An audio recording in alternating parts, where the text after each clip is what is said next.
Creating a literary festival is always special. It's always different, with each being a journey of creation, a response to our world. This year has been like none other, highlighting what it means to be human, and the joys and comfort found in shared experiences. As readers, we turn to books to find solace, strength, inspiration and understanding. The authors we explore are documenting the stories of our times and helping us gain a better understanding of where the world might go next.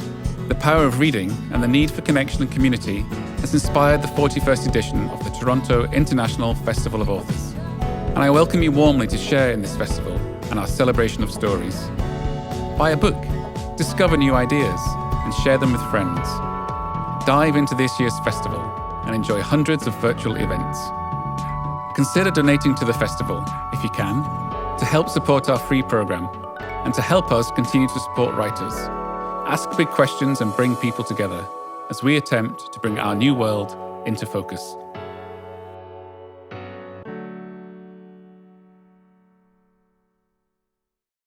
We at the 41st Toronto International Festival of Authors respectfully acknowledge that words and ideas have been shared on this land for thousands of years. The land on which we operate has been occupied by the Anishinaabe, the Haudenosaunee, and the Wendat peoples, and is covered by Treaty 13 with the Mississaugas of the Credit First Nation. It is part of the Dish with One Spoon territory and is still home to many Indigenous people. We pay our respects to their elders, past, present, and emerging. We thank those who have cared for the land and are sharing it with us. We are grateful to be here, connecting with others in the celebration of stories. Hello, and welcome to the 41st edition of the Toronto International Festival of Authors, Canada's largest and longest-running literary festival. My name is Nathan Radke, and I am one of the co-hosts of the Uncover Up Conspiracy podcast. And joining me today are my fellow co-hosts, Dr. Lee Kunla and Dr. Elena Papianis. Today we'll be having a 30-minute discussion on the QAnon phenomenon, followed by a 20-minute Q&A session. So please, during the talk, type your questions into the box on screen. And let's get right to it. It's October of 2020, and we are currently in the midst of two pandemics. One is biological and threatens the lungs, and the other is virtual and threatens the mind. The biological pandemic is caused by the spread of the 2019 coronavirus through the air, and the virtual virus is caused by the spread of inaccurate conspiracy claims through social media. These two pandemics are related. Each contributes to the spread of the other.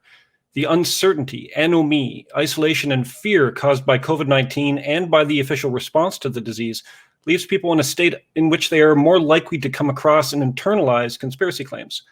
And the spread of inaccurate conspiracy claims, in turn, makes it more likely for people to refuse to believe medical authorities and to resist official protocols for social distancing and mask wearing. I interviewed a man a few months ago who was refusing to wear a mask, arguing that COVID-19 was a hoax engineered by the government in order to control the population and distract us from the actions of the deep state. As of a few days ago, that man is bedridden, struggling to breathe, and without the ability to smell or taste. He is also refusing to seek medical attention, since he now believes that it was the medical establishment that infected him. That man is the victim of two viruses, not just one. In our talk today, we will briefly examine the origins of the QAnon conspiracy movement and list some of the key claims associated with that movement. Then we will examine the historical precursors of the QAnon theory. Finally, we will assess the main claims made by its adherents and explore the implications and possible consequences of this idea virus. Dr. Papianis, the virtual floor is yours. Thank you so much, Nathan. I'm going to get into QAnon and some of their claims in particular. So QAnon is a belief system in which an elite cabal of satanic child predators, who may or may not also be cannibals, run the world. This group allegedly includes Hollywood A-listers and celebrities, religious leaders, philanthropists, politicians, and wealthy business people. Now, there was an earlier version of QAnon during the 2016 US presidential election, which is popularly known as Pizzagate. In a way, it was the original virus that mutated into the much fuller landscape of interconnected theories that we see today. Pizzagate was the theory that Hillary Clinton and other top Democrats were part of an underground satanic child sex trafficking ring that was run out of a DC pizzeria named Comet Ping Pong. This theory developed in early November 2016 when Hillary Clinton's campaign manager, John Podesta, had his emails hacked and the messages were published by WikiLeaks. One of the emails was between Podesta and James Elefantis. He was the owner of the DC pizzeria. Now, the message discussed Elefantis possibly hosting a fundraiser for Clinton at his pizzeria. But users of the website 4chan began speculating about the links between Comet Ping Pong and the Democratic Party. They made dubious connections between words in the email and child abuse, claiming mundane pizza shop words were actually coded messages. For example, cheese pizza, or CP, stood for child pornography, and sauce stood for sex. This is how Pizzagate was born, and news of the alleged pizza shop sex trafficking ring spread quickly online. Members of the alt-right, conservative journalists, and others who had urged Clinton's prosecution over the emails spread the conspiracy theory on social media outlets such as 4chan, 8chan, and Twitter. And Twitter bots from around the globe spread tweets about Pizzagate widely, giving the impression that more Pizzagaters existed than actually did. Pizzagate then reemerged in 2017 as QAnon after an obscure statement made by President Trump in October 2017. Trump had called reporters last minute to a dinner with military leaders and their wives one evening after previously telling them that he wouldn't have anything new for them to see or be around for. And as the group was posing for a press photo, Trump gestured at the military officials and said, quote, "You guys know what this represents? Maybe it's the calm before the storm. Could be the calm before the storm," end quote. Although the reporters repeatedly asked what the storm was exactly, Trump's only response was, "You'll find out." Now, at the time, tensions were high between the US and both North Korea and Iran. North Korea had conducted a series of missile and nuclear tests that raised fears that its nuclear weapons capabilities were developing much faster than the US intelligence community's knowledge. And fears that the US was possibly stumbling towards war with Iran were building after an Iranian missile test a month earlier. And just a week later, in mid-October, Trump would give a speech outlining the administration's, quote, maximum pressure campaign against Iran, which included aggressive economic and, if needed, military tools to prevent Iran from getting a nuclear weapon. Trump was likely referring to either of these conflicts, or perhaps was simply treating the press attention as a preview of the next episode of a reality television show. But later that month, someone calling themselves Q began posting a series of cryptic messages in a 4chan thread called Calm Before the Storm, directly referencing Trump's quote. For those of you who don't know what 4chan is, it began as an image board in 2003 where fans of anime could discuss Japanese cartoons and post images. Now, in these early days, it was sort of a meme incubator. 4chan itself wasn't very user-friendly for casual internet users, but the memes that were born there would often make their way out to more accessible and well-trafficked platforms. For example, the still innocent lolcats and the now alt-right symbol Pepe the Frog were both born there. This kind of migration happened with QAnon as well. Q claimed to be a high-level government insider with Q clearance at the Energy Department, which is the highest level of security authorization. Q's self-proclaimed job was to post these quote-unquote crumbs of intelligence to 4chan in order to covertly inform the public about Trump's master plan. According to Q, Trump is staging a counter-coup against the deep state from within the White House, with his secret plan to deliver what some are calling the storm or the Great Awakening. Now, QAnon proponents claim that only Trump can bring justice against this elite cabal running both a sex trafficking ring and now the world more generally.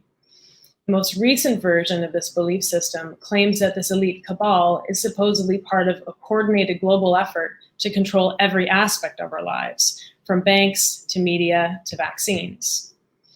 Trump is cast as a hero in this scenario, bringing a reckoning through his campaign promise to, quote unquote, drain the swamp, which we've all heard, especially during his election.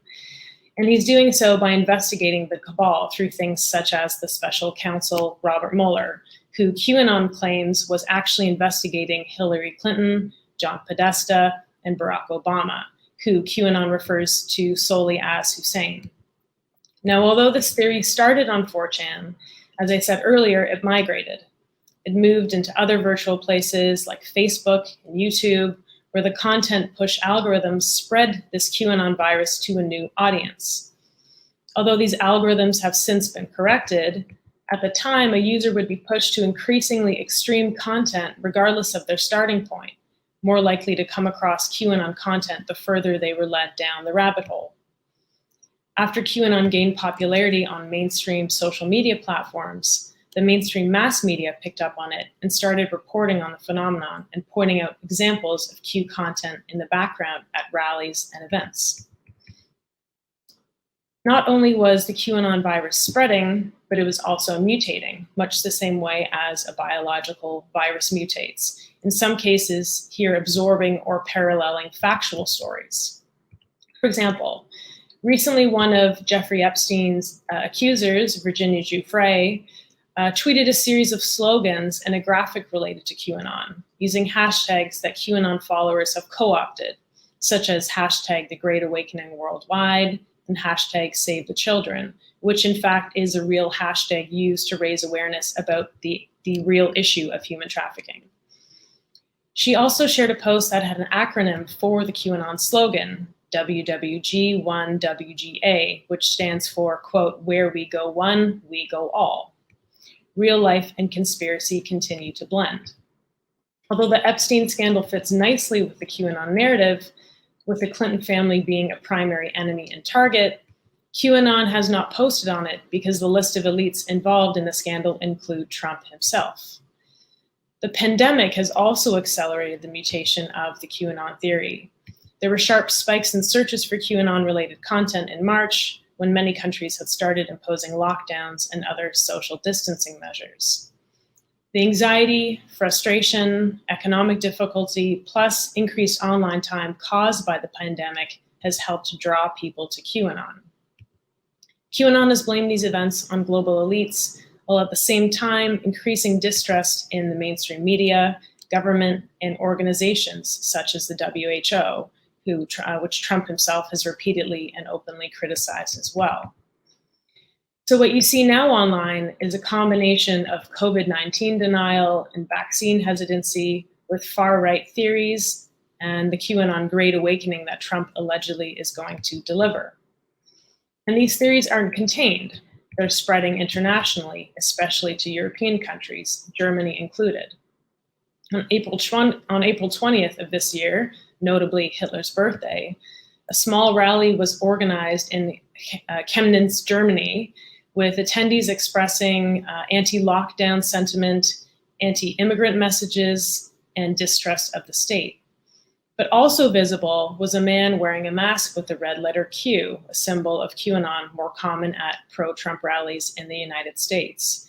Underneath the mask he chanted, "Wir sind das Volk," we are the people, the slogan of racist nationalists in Germany. QAnon has blended into one conspiratorial framework that casts doubt on authority, on any authority, government, media, medical, or otherwise.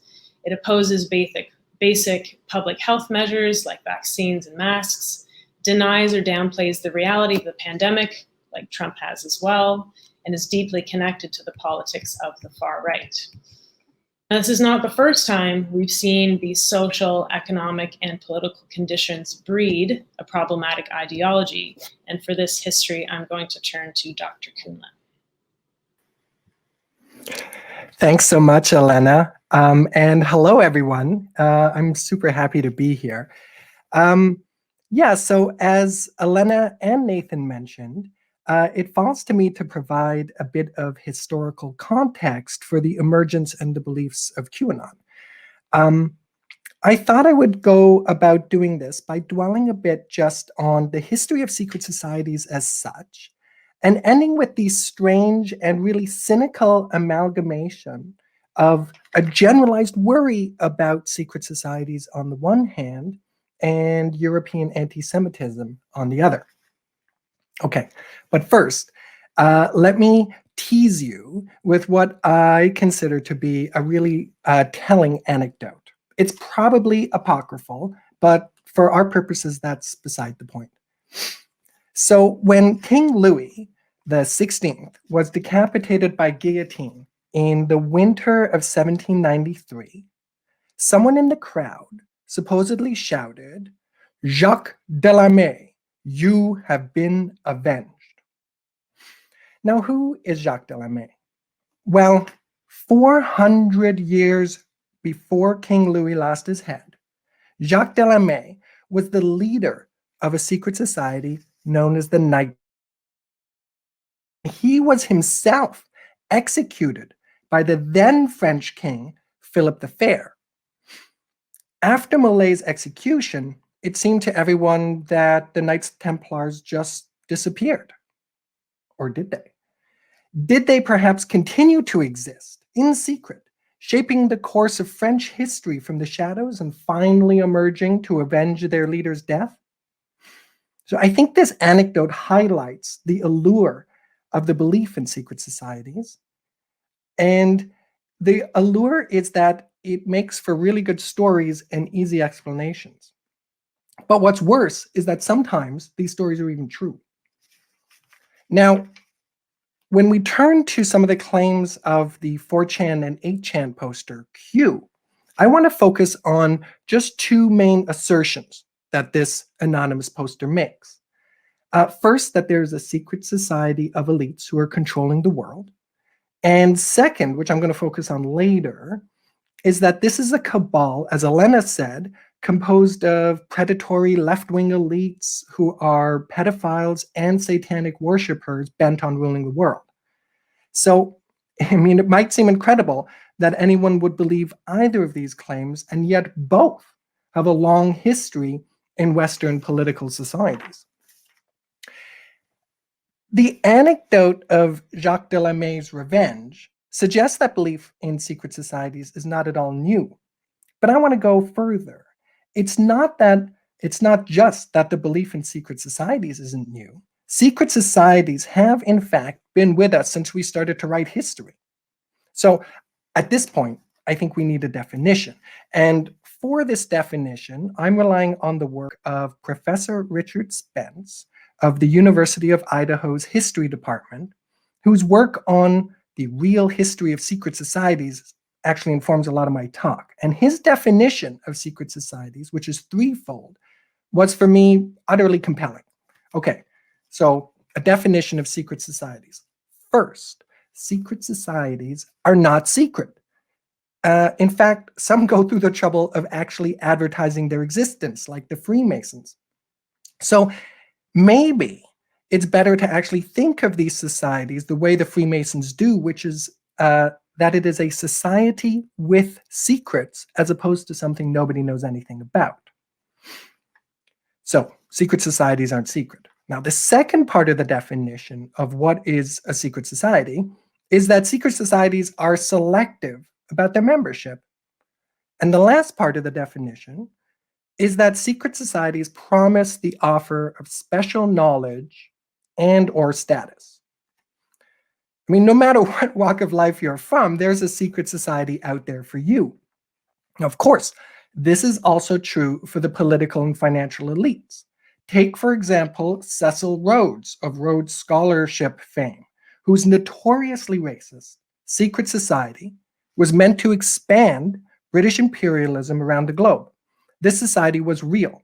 It was really secret, and it had real political impacts on the development of British imperialism in the late 19th and early 20th century.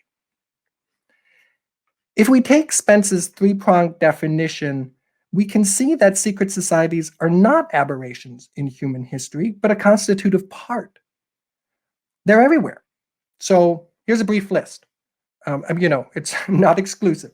The CIA, the mafia, college fraternities, medieval guilds like the stonemasons, the Bolsheviks before the Russian Revolution, ancient mystery cults, modern mystery cults, and many more.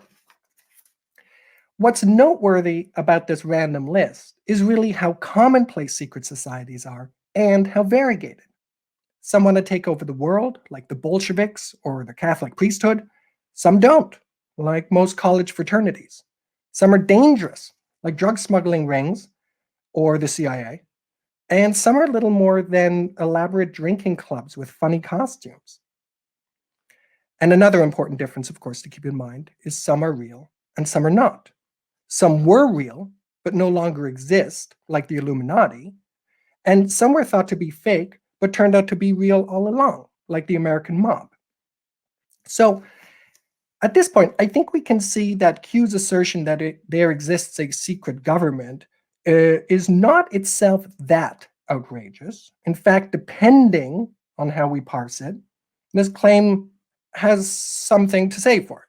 The CIA is certainly a secret society, the Joint Chiefs of Staff, and for that matter, any governmental department that's not fully transparent. And what's more is that many of those people who hold top jobs have obvious and well-established ties to really existing secret societies which provide exclusive networks, like Yale's Skull and Bones Club or Bohemian Grove. What all this means, and this is a really sort of central part of what I want to convey in my section, is what all this means is that those so disposed can tell quite compelling stories about the involvement of secret societies throughout history. Secret societies have a function in ideology. Within a culture's imaginary, secret societies can be thought of almost as empty vessels. You can fill them with delusions, fears, fantasies, hopes. For instance, by the mid-18th century, almost anyone with any political and financial clout in Western Europe and America was a Freemason. So if you wanted to tell a story about how the Freemasons started the American Revolution, that's really easy because all the movers and shakers were Freemasons. But then, so were their opponents. So, having just briefly examined the allure, I guess, of Q's first claim and its sort of historical precedent, I want to turn to the second claim, which is, I think, where we need to pay special note. Q asserts that there's an elite group, but who are they? They're politically left-wing, perhaps to the point of communism. They're also exceptionally rich. They control the news media and entertainment industry, and they are satanic worshippers and pedophiles. Now, while this may not be necessarily entirely obvious to those not steeped in this history, these are well-worn anti-Semitic tropes with a long pedigree in European history. And QAnon, as Elena noted already, come to some extent from far-right ideological groupings where anti-Semitism is already a core value. Without going into detail, Q's almost obsessive interest in George Soros, the mention continuously of the Rothschilds, as well as the traditional tropes of, quote, controlling the media, quote, global banking elite, or as I said earlier, even satanic, are thinly veiled anti-Semitic references to those who can hear the dog whistle. Now, just as an aside, QAnon is not an exclusively anti-Semitic movement. There is enough hate to go around, and many groups historically forced into the role of scapegoat receive their vitriol. What's noteworthy, however, is that the depiction of these elites is based on European anti-Semitic stereotypes. And these stereotypes were merged with a conspiracy theory in the early years of the 20th century, and that's the theory that's the template for something like QAnon. And it was all based on a work of fiction. The text that further heightened, elaborated, and weaponized European anti-Semitism is today known by the shortened title, The Protocols of the Elders of Zion. Now, to be clear, this is an entire work of fiction, but it purports to be a transcript of the proceedings of an elite cabal of Jews and their plans to take over the world. I mean, the text's historical legacy is utterly devastating. It was a foundational document for the Nazis. It was also published in America, where the automaker Henry Ford did his utmost to popularize it and the anti-Semitism it espoused. For our analysis, though, what I think is central and important is that In this text, it is maintained that one, there is a secret society composed of elite Jews, and two, they are using already existing secret societies, such as the Masonic lodges, to do their misdeeds. And these links are already established just in the title of the 1903 version of this text, the full title of which was The Protocols of the Session of the World Alliance of Freemasonry and the Sages of Zion. Chapter 15, for example, is entitled Utilization of Masonry.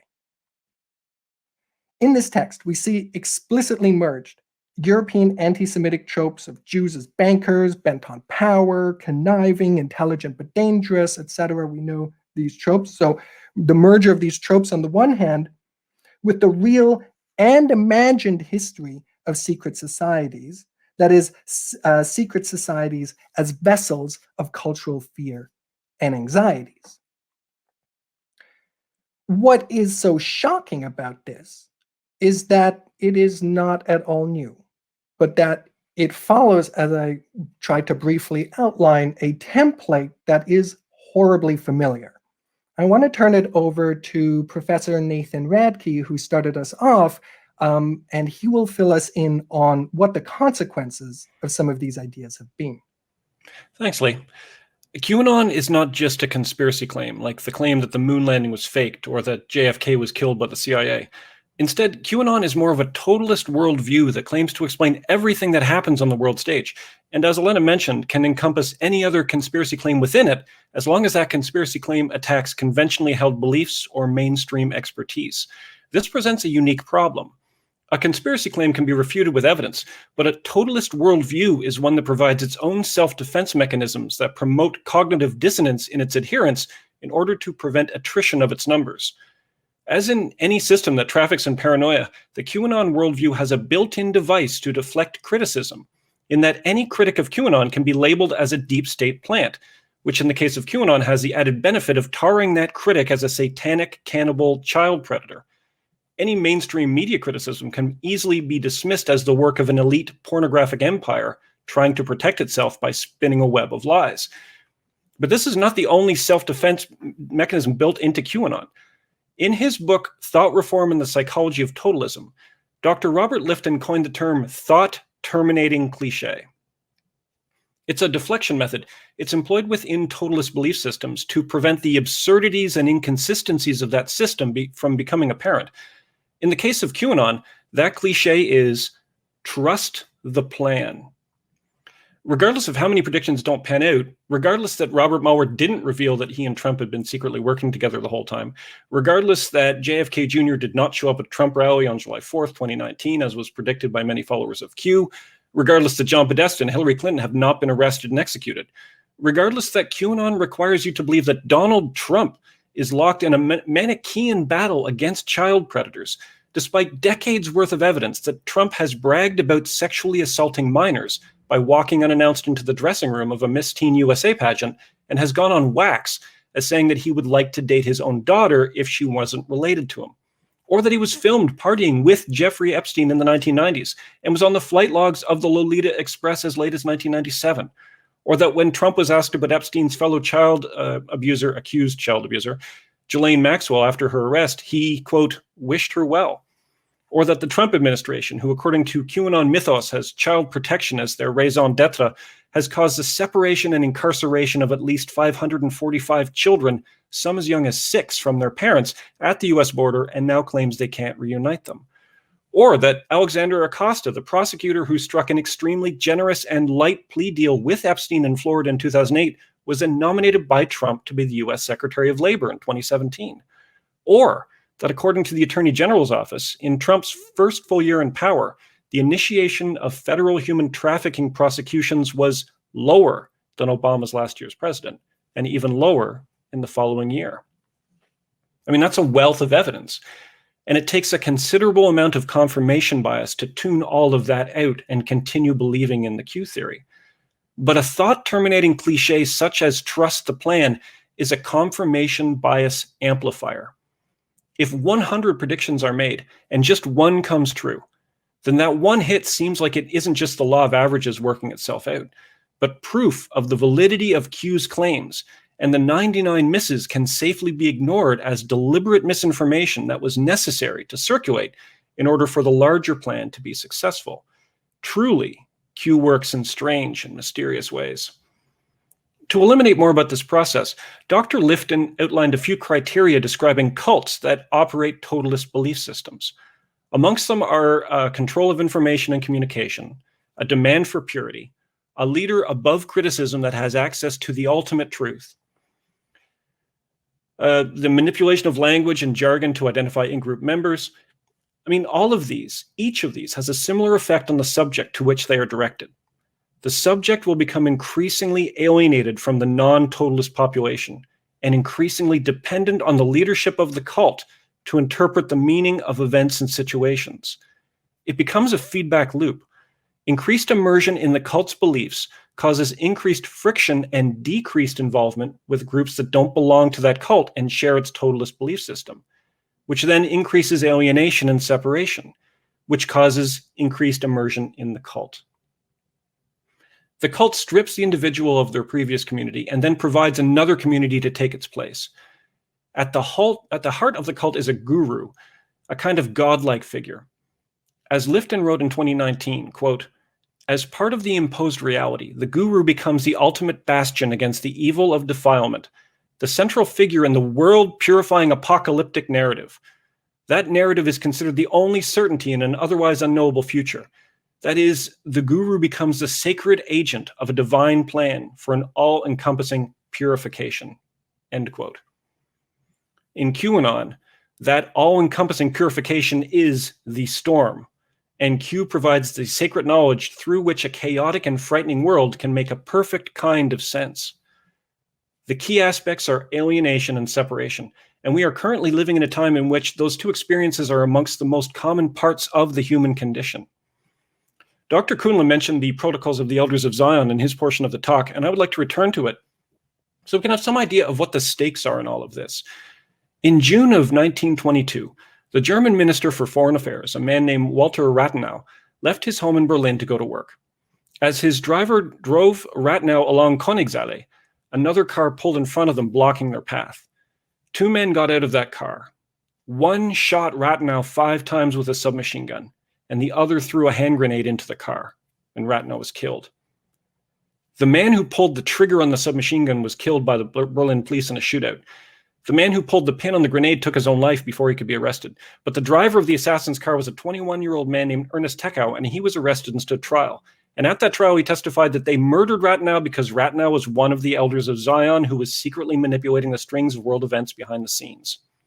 A decade later, after the fraudulent and totalist belief system espoused by the Protocols of the Elders of Zion took hold in the halls of German government, Adolf Hitler's Nazi party built a memorial, not to Rathenau, but to the 3 men who had murdered him. Just in the last few years, Edgar Welch fired an assault rifle in a Washington, D.C. pizzeria, having been infected with the idea that there were children being held against their will in the basement. Matthew Wright drove a van full of ammunition and firearms to a large bridge spanning the Colorado River between Arizona and Nevada, where he got into a tense standoff with police. In letters from prison, Wright claimed that he did this in order to force the government to expose the truth about secret Inspector General reports about Hillary Clinton. 24-year-old Anthony Comello murdered Francesco Calli, a local mob boss, and then testified in court that he did so because Calli was a secret member of the deep state and that President Trump supported Calli's murder. Jessica Prim drove from Illinois to New York City while live streaming to Facebook about how she was going to kill Hillary Clinton and Joe Biden. When she was arrested, she asked the officers, quote, "Have you heard about the kids?" Buckley Wolf, whose social media was littered with QAnon memes and slogans, killed his own brother in Seattle with a sword, believing his brother to be a shape-shifting lizard. In Waco, Texas, Cynthia Fulbright crashed her car into another car and told police that she did so because the other car was filled with child predators who had kidnapped a child. The police said that Fulbright's claims, quote, "did not match the timeline or any facts or evidence," end quote. But a former roommate of Fulbright said that Fulbright had recently become obsessed with QAnon and had started staying up for days poring over the material she found on social media. And in Georgia, a woman named Marjorie Taylor Greene posted support for QAnon theories, including a video in which she says, quote, "There's a once-in-a-lifetime opportunity to take this global cabal of Satan-worshipping pedophiles out, and I think we have the president to do it," end quote. and created memes in which she holds a rifle and threatens Democratic Congresswoman Alexandria Ocasio-Cortez, Rashida Tlaib, and Ilhan Omar. Ms. Green is also running unopposed in her district and will be elected to the US Congress next week. President Trump referred to her as a future Republican star, and he is likely correct about that. Increasingly, the totalist belief system of QAnon is working its way through the population and through the halls of the American government. Now, what we would like to do now is open up some questions. And it looks like we have some questions already.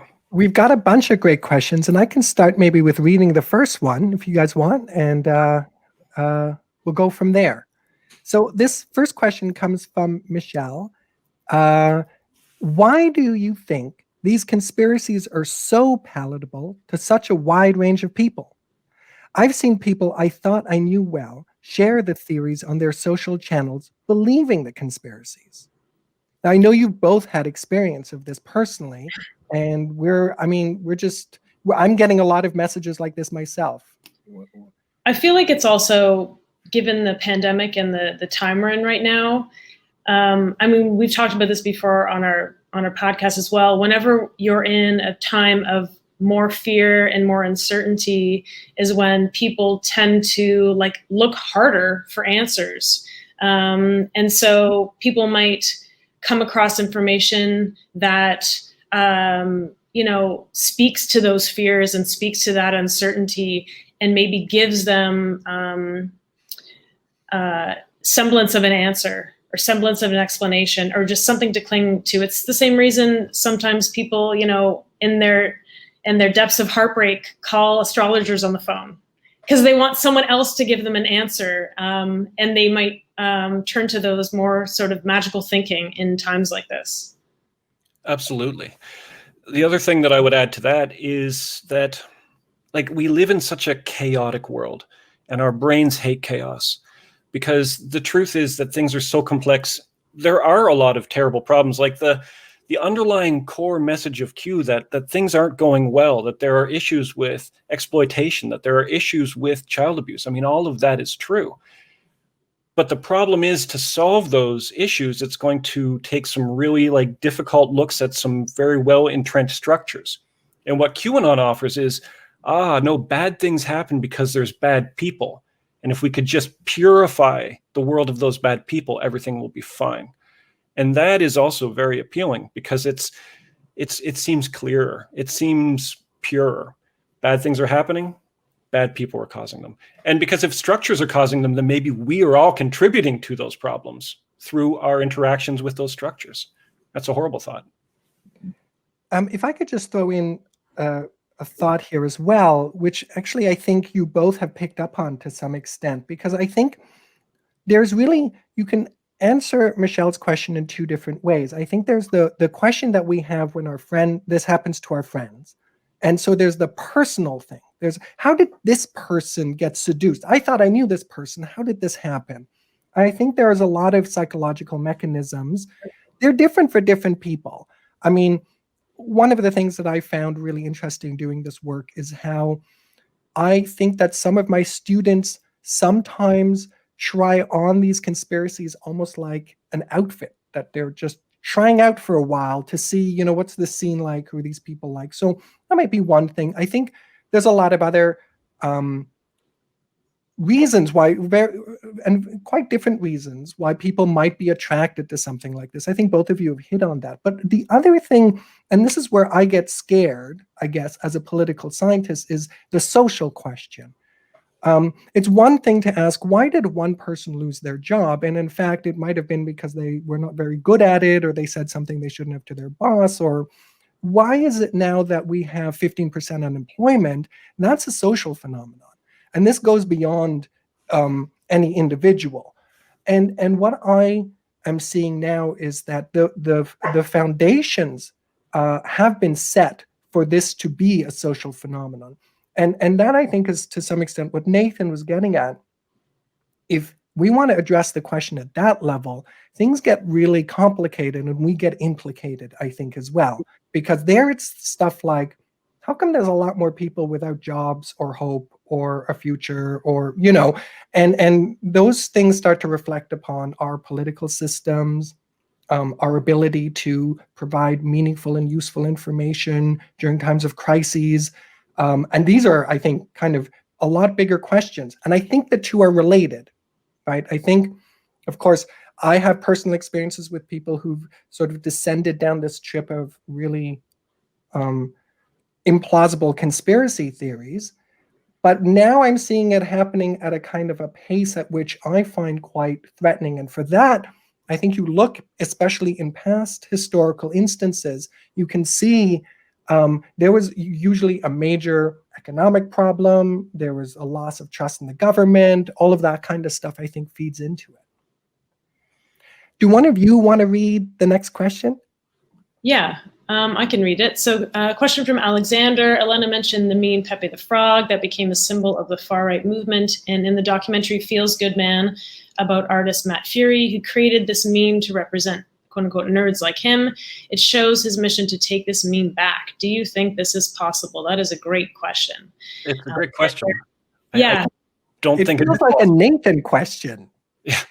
Well, it is, because this is the sort of thing that I enjoy talking about so much, because it's the idea that memes are in themselves organisms that travel through the virtual ecosystem. Once a meme is released, the author of the meme has absolutely no control over how that meme mutates, as Elena was referencing in her part of the talk. It had like no way of influencing how other people might interpret that meme. Basically, once you give birth to something like this, it is now completely out of your control. And I think that ultimately Matt Fury, who I feel terribly for, because in no way did he want to contribute to any of this. He just wanted to draw a frog who enjoyed smoking weed. But what happened was that it mutated and took in all these other forms. It became parts of other memes in the meme generator that was 4chan. And he was basically like anybody else, was just sitting by and watching his offspring go off into the world on its own and take on a life of its own. I think too. So I've seen as well. I think he's launched some lawsuits against people to try and sort of claim it back. I hope you're not hearing this beeping on my computer right now. What I was going to say about it too is part of the danger, but also like twisted beauty of a lot of these memes is that it allows the users plausible deniability. So they might put it out there and be able to claim that, oh, they didn't mean it that way. Even though it has been so embedded in the alt-right, they can still kind of claim it another way. So if someone were to try and use it in an old sense, I don't know, first of all, I don't even know that they'd want to. It would be like putting a minefield out there for themselves to get backlash. But I don't think it's possible to empty it of where it's ended up. Sorry, I'm just going to, I know very little about memes as such, so I am the last person who should say anything here, except for the fact that I remember exactly something like this happening with the Momo challenge, if anybody remembers that. And it was, so I have kids, and one of my kids came home quite shocked at what was supposedly happening on YouTube about this this scary figure suggesting, sort of encouraging, apparently, that young children take their own lives. And of course, I mean, we were all absolutely horrified that this was a thing. And of course, it wasn't. It was actually kind of a hoax where somebody took the artwork of a Japanese artist whose name, I'm sorry, I don't remember now, and threw this into the world as this horrible monstrosity. And of course, yeah, the work completely escaped the control of the author or the producer. All right, I'll ask the next question. Advancements in technology is certainly beneficial to fighting the biological pandemic, and yet technology is what's helping to spread the digital pandemic. Would you say the good outweighs the bad, or is it just a necessary evil that we must adapt to? I think Lee's side just said it all. Well, it's an excellent question. Elena, I don't want to speak out of turn if you had something pressing to say here. Okay. Yeah, no, go ahead if you have something. Okay. I think that, yeah, it is very much a double-edged sword. I think that what is happening is very much amplified by the types of technologies and how we engage with them.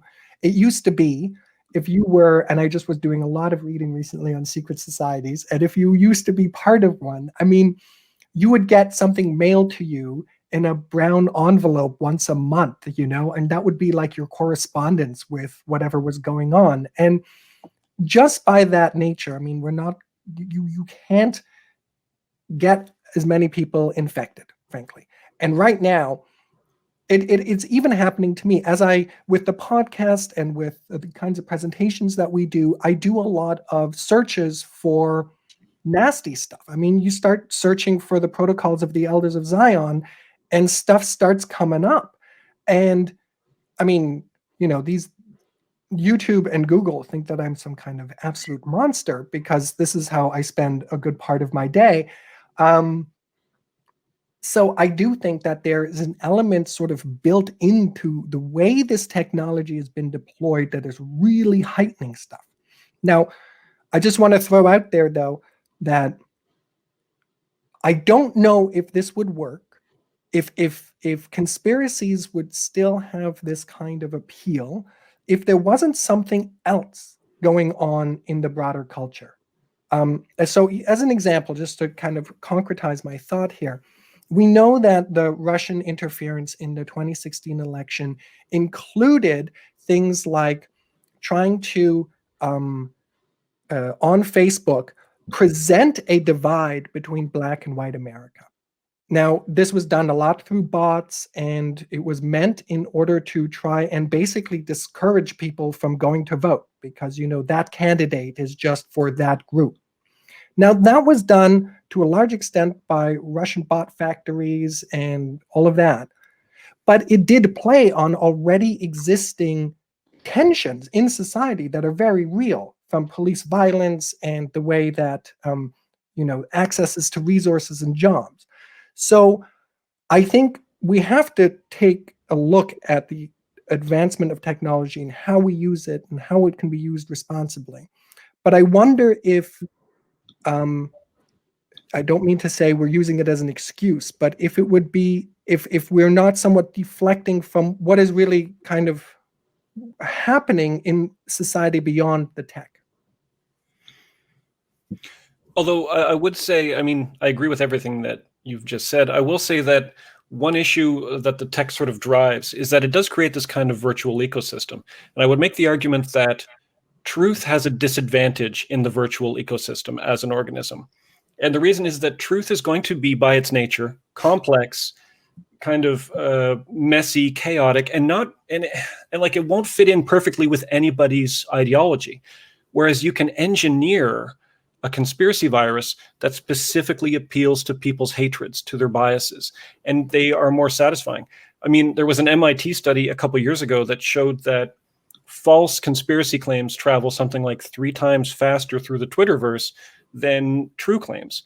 And it's precisely for that reason that they're more satisfying. Not only that, they can be more polemical, and then like we'll respond to them more, because either we'll agree with them and then repost them, or we'll disagree with them and then react to them.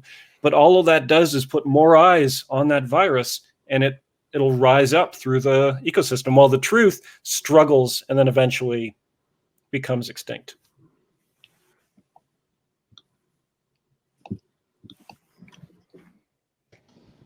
Elena, did you want to comment on this question, or should we move on to the next? Do we have time for one more?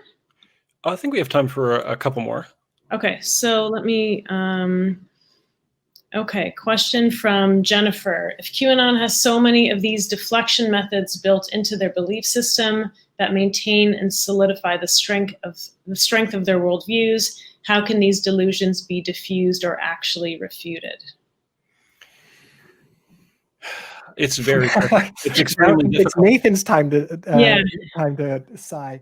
This is what I would suggest. Like, let's say you have a loved one who has been infected by a virus like this. What can you do to help them out? First of all, let me say the things that won't help. Mockery won't help. Shaming somebody won't help, because what that does is it just causes further alienation. And as we've already discussed, alienation is basically like a fertile ground for this kind of germ to spread. What you have to do instead is, you can't tell them. They have to get there on their own. But what you can do is you can try to find common ground with your loved one to try to figure out, okay, what are some things, what do we agree with? Where can we stand together on certain issues? And then move forward from there. And I can't overstate the importance of asking gentle but probing questions. In the case of QAnon, it could be a question like, well, how many of Q's predictions have actually come true? And the answer is going to be very low. And then a question like, well, how many times has Q made predictions that didn't come true? And of course, the answer is going to be extraordinarily large. And then you could ask a question like, well, why do you consider Q to be reliable then? Like, gentle questioning and compassion, I think, is the route forward to try to get people back from this, or from any kind of totalist world system. Because what a well-placed question can do is it can chip away at the foundations of that totalist system. Because the thing about those totalist systems is they're going to be so rife with inconsistencies and inaccuracies and things that just don't make any sense. And if the person who's infected can start to see those on their own, then it's an extraordinarily effective way of dismantling those belief systems. Now, Nathan is very good at this. He's very patient and he is very gentle. I have a harder time engaging with it, but what allows me to engage in a more empathetic way is to kind of step back and see the sense of community that some people get from this. Like, if you've ever watched anything about flat earthers, is it Beyond the Curve on Netflix? If you watch some of these shows, or you go in and see a community of people who have some belief system other than your own, it really gives you a better sense of why they might prescribe to something like this. As Nathan says, there's maybe some shared value that maybe you can understand. Like, we went to a talk on UFOs once, and talked to people who believe they were abducted. And there were people reaching out to them being like, I'm so envious of you.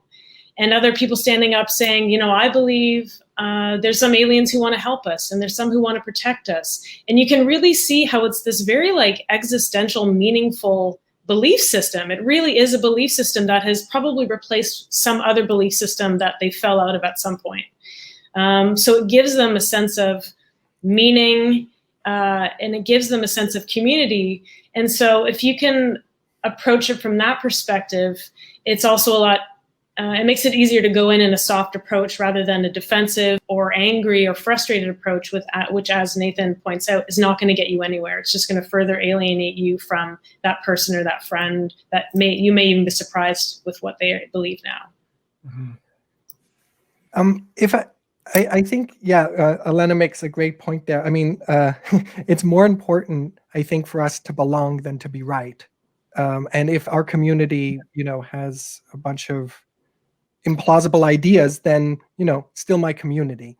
And I think that's part of what makes it so difficult to penetrate, because it isn't about reason often.